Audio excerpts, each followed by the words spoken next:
Hello दोस्तों, मुझे आशा है आप अपनी कॉम्पिटिटिव एग्ज़ाम्स की बहुत अच्छे से प्रिपरेशन कर रहे हैं। Let's get to a percentage profit loss वाला क्वेश्चन। ठीक है, प्रॉफिट लॉस का क्वेश्चन है। द कॉस्ट प्राइस एसएससी में आया था इस तरीके का question. The cost price of 18 articles is equal to the selling price of 24 articles. Okay, cost price of 18 articles, cost price is selling price of 24 articles. Wow, कुछ अजीब नहीं दिख रहा है। व्हाट इज़ द प्रॉफिट और loss percentage? आपने 18 articles खरीदे और 24 आर्टिकल्स बेचे, तो यानी आपने, मान लो ये पेन की बात कर लो, 18 पेन खरीदे और 24 पेन खरीदे उसी की बेचे उसी कीमत में, तो मतलब आपको 6 का तो लॉस ही हो गया ना, सीधा सीधा दिख रहा है ना। आपने मान लो 1 रुपये का एक पेन खरीदा, तो 18 रुपये के पेन हो गए 18, और उन्हीं पेन 18 रुपये में, उस 18 रुपये में आपने 24 पेन्स बेच दिए। मतलब क्या हो गया कि आपने 6 पेन्स जो हैं वो ज़्यादा बेच दिए। अब तो लॉस दिख रहा है यहाँ पे, 18 पेन या 18 से कम बेचने चाहिए थे। तो सवाल यह है कि the cost price of 18 article is equal to selling price of 24 articles, what is the profit और लॉस परसेंटेज। तो अभी 6 डिवाइडेड बाय 24 कर दें, मल्टीप्लाइड बाय 100 कर दें, तो आपको समझ पड़ जाएगा कि ये लॉस क्या है। ठीक है, तो यानी ये हो गया 6 चौक 24 और 25 चौक 100, लॉस हो गया 25% का। या फिर आप ये देखते थे कि अगर मेरा कॉस्ट प्राइस जो है वो 18 है, ओके, सेलिंग प्राइस जो है मेरा 24 नहीं है, ये आपको, ये हाँ, ये देखिए यहाँ पे थोड़ा कन्फ्यूजन हो जाता है। मैं दूसरे तरीके से समझाने की कोशिश कर रहा था, तो मैं ही वो मिस्टेक कर देता था जो आप जनरली कर सकते हो।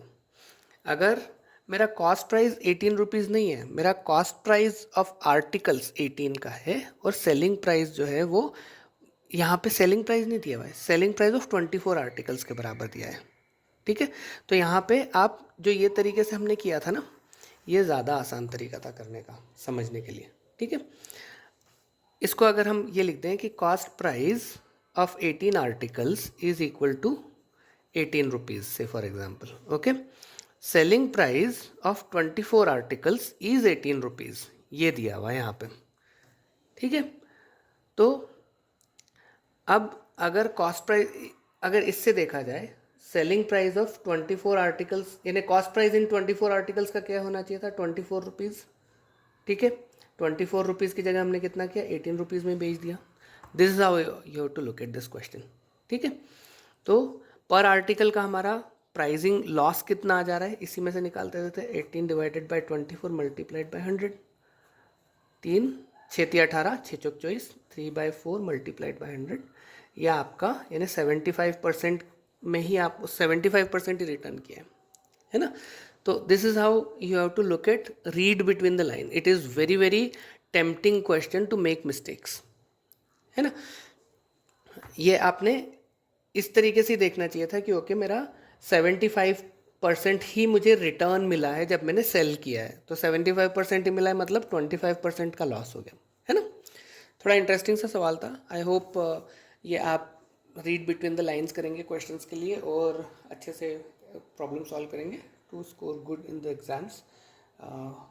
Hope you are liking my videos. आप मेरे वीडियोज़ को लाइक शेयर कमेंट कीजिए, और अपने दोस्तों के साथ शेयर भी कीजिए। Wish you all the very best.